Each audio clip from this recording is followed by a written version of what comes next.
So Brody King was in the news, and Dave Meltzer, and look, I respect Dave Meltzer for what he does. I respect Dave Meltzer for what he does, but at the same time, I think sometimes, some of the assumptions that Dave Meltzer makes is just absolutely ridiculous. Like, it just is. I mean, first off, look, he basically stated that considering the political climate that we are in, like, you don't want to be on Donald Trump's bad side.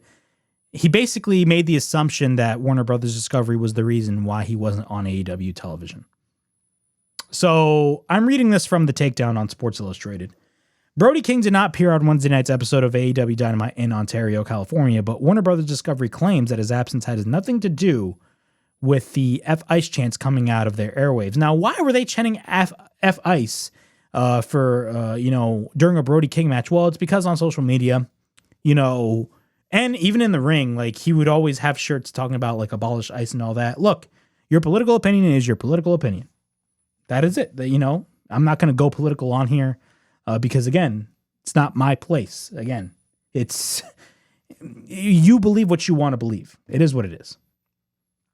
But he was coming out with abolish ICE shirts, I believe, and fans were chanting F ICE. And if you guys know the political climate, of course, that sparked a lot of conversation within a lot of people. Despite the fact he's just a couple of days away from headlining Grand Slam Australia, which he did last night. And, of course, in a report by the Wrestling Observer Thursday morning, he said that King was blocked from being booked on Wednesday night. It was the decision that Dave Meltzer said came from above AEW president Tony Khan's head and stemmed from concerns that the Ontario crowd would pick where the Las Vegas crowd left off regarding a very public display against immigration and customs enforcement. You know what it is, and this is a quote by Dave Meltzer. You know what it is. Nobody wants to get on President Trump's bad side. If it wasn't for that, nobody would care. It's just a chant. But unfortunately, Warner Brothers Discovery are trying to sell and get regulatory approval from a guy who is going to take that stuff personal. Those F-Ice chants from the February 4th edition of AEW Dynamite ended up making national headlines. Neither King nor AEW Men's World Champion MJF was on Wednesday night's episode of Dynamite. A video package hyping up their title fight on Grand Slam Australia was aired instead. Warner Brothers Discovery then denied pulling Brody King from AEW programming. In the hours after that Wrestling Observer report came out, The Takedown on Sports Illustrated spoke to a source at Warner Brothers Discovery who denied that the company had any involvement with keeping Brody King from appearing on AEW Dynamite. The company has since released the following statement. They stated this, and I quote, Warner Brothers Discovery did not have any involvement in Brody King's upcoming AEW schedule. Any speculation to the contrary is categorically false. Brody King is scheduled to appear during the next AEW event, which will air this Saturday on TNT and HBO Max. Nice little plug over there. The Takedown on Sports Illustrated had reached out to representatives of AEW in an official capacity for the comment, but have yet to hear back. Now, apparently, Fightful did, I believe, Fightful has a bunch of sources, but like Fightful did, I believe, come out with an update, and they did state, correct me if I'm wrong, that a lot of people in AEW even had denied, like they even like, denied that Warner Brothers Discovery even, banned Brody King from appearing on the show. So take that as you will. But this is my thing on this whole situation. People are saying Dave Meltzer lied, and he very well could lie. Or maybe it was an assumption made by Dave Meltzer. Who knows? But I'm going to go even deeper than that. Because false information, in my opinion, has always been an issue in AEW. Because it always escalated into much bigger issues that the company dealt with. Primarily with like CM Punk and all that stuff. Because again, like a lot of people love to say a lot of crap to the dirt sheets, and some of that stuff can be false information. Just because a dirt sheet stated something, whether that is a Fightful, a PW Insider, a Dave Meltzer, whenever they say something, you always have to take them with a grain of salt. Even though they are reliable sources, mostly the Fightfuls and the PW Insiders, they are more reliable sources nowadays in 2026 than the Dave Meltzers of the world.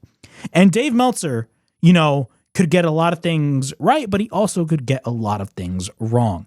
But still, even though those sources, that being the Fightfuls and the PW Insiders of the world, are very reliable, you still have to take them with a grain of salt.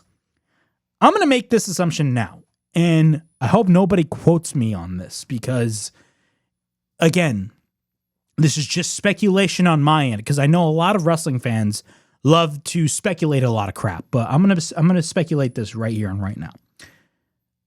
Look, I genuinely believe that there is a mole in the AEW locker room. Yeah, there is a mole in the AEW locker room.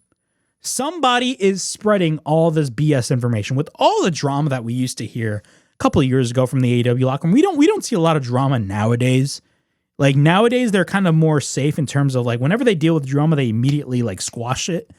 But before like 2022, 2023, bro, drama was running rampant in that locker room. And it all stemmed of people spreading false information to the dirt sheets. Now, I'm not going to sit here and say that this is going to escalate into anything. I'm not going to say that right here. I'm not going to say that. I'm just saying, who told Dave Meltzer that Warner Brothers Discovery banned Brody King? Or was it an assumption that Dave Meltzer just made? Who knows? But I don't know. It's just an assumption on my end. I may be totally wrong, and most likely 99% of the time I am. But you never know in terms of these types of stories. I mean, again, who is giving Dave Meltzer this information? Again, it's probably an assumption by Dave Meltzer, but still, it is what it is. But again, I just wanted to bring that discussion up there because, again, we hear stories like this, and the fact that Warner Brothers Discovery immediately came out, or I should say Sports Illustrated came out or asked them and they denied it, and then Warner Brothers Discovery issued a statement, speaks volumes about this whole situation. So clearly something's up. And also, why would AEW, put their television partner through the ringer like that? I doubt they would do that. Even they themselves denied that, no, Warner Brothers Discovery had nothing to do with it. I don't know. It's a very, very weird situation, but Warner Brothers Discovery did not ban Brody King from AEW television. That's really stupid if you really think about it. It's dumb. Because, yeah, look, he's wearing shirts that say abolish ICE, but clearly that shows his political opinion, but who cares? It doesn't matter. It's not like AEW as a whole, is one big political agenda, because it's not. Even in WWE as well.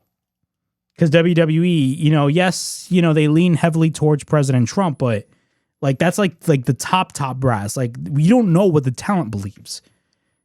I mean, you had Becky Lynch talking about how she doesn't like ICE.